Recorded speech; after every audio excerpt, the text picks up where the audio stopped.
Hey guys, so my daughter just came home. She goes, "Dad, my RAV4 is making noise." I go, "Okay, front, rear, where's it coming from?" She goes, "The front." "Okay, driver side, passenger side." "I don't know." My wife thinks it's from the passenger side. My daughter was thinking it was from the driver's side.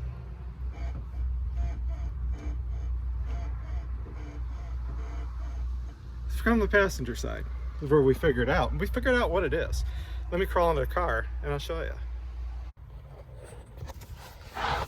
All right, guys, so we're under the car. This is the sway bar, this big thick bar here. This is the sway bar link, and you can see this little thin piece goes up to the top up here as well. There's the other end of it. So what's going on is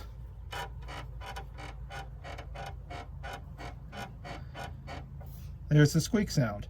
Now, you could hear a knocking sound if it's absolutely just completely worn out, you know what I mean, and like knock, knock, knock, knock. But this is just a squeak. And there's actually, on the other side, and I'll show you, a grease zerk fitting. So what you'll need to do is get a grease gun, kind of like this, and I'll go to the other side of the car, and we'll put it on the grease fitting here on the other side, give it a couple pumps of grease. We should see a little grease come out here, and hopefully our noise goes away. And if it comes back after a little bit, we'll replace it because it's getting worn out. But I'll also do the same thing to the top one. There is also a grease fitting. I think there's one up here.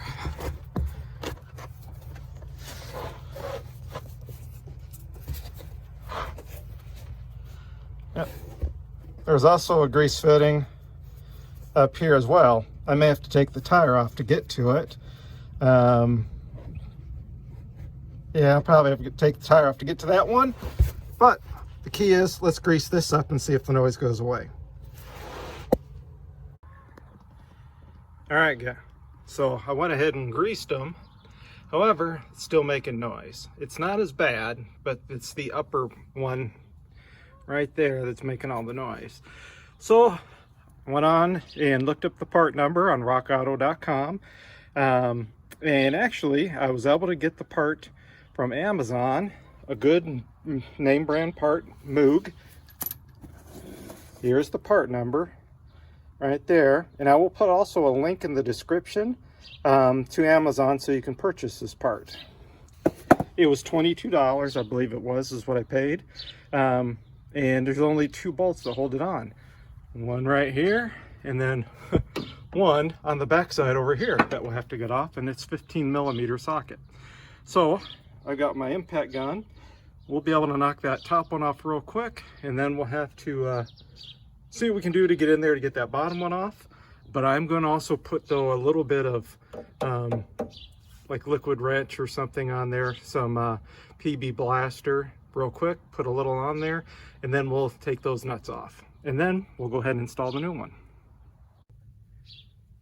Here's the PB blaster I was talking about that I used to, you know, put a little on the threads here so the nut will come off a little easier. So we'll hit it a little bit, and then we'll do the same thing down below there too.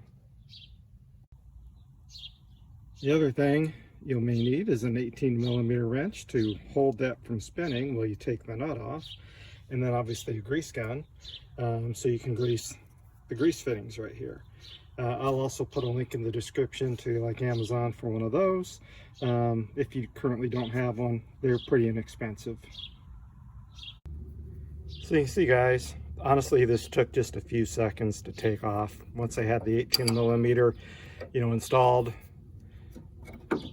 behind it, because this, with it installed, right, put the wrench there, just spun the nut right off, and now we'll go down below and do the same thing. Well, guys, sometimes you have to improvise. So I've got my hatchet 1/2-inch socket down there with my ratchet. You can see I've got the 18mm wrench holding it, and then I had to get a cheater bar to break it loose.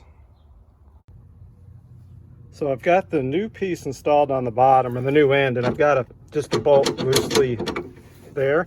But if you notice, I've got to pry down on the sway bar a little bit so then I can get this end in. There we go. So there we go.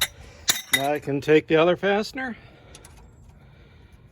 tighten it up good, and then grease the two ends. When I'm done, put the tire back on, and this repair is completed. So guys, put the tire back on, torque the bolts on, or the nuts I should say, greased her up, and no more squeaky squeaky. So you can see it wasn't too bad of a repair to do. You know, me farting around for, I don't know, 45 minutes or so, I was able to do it. You know, the keys are safety. You know, make sure you're doing it on a level surface. Make sure you put a jack stand under the vehicle. You know, wear some gloves in case you get a knuckle buster. You know, you don't swear too bad. Like I said, it came apart pretty good. So, you know, I'd say take your time and you can do it.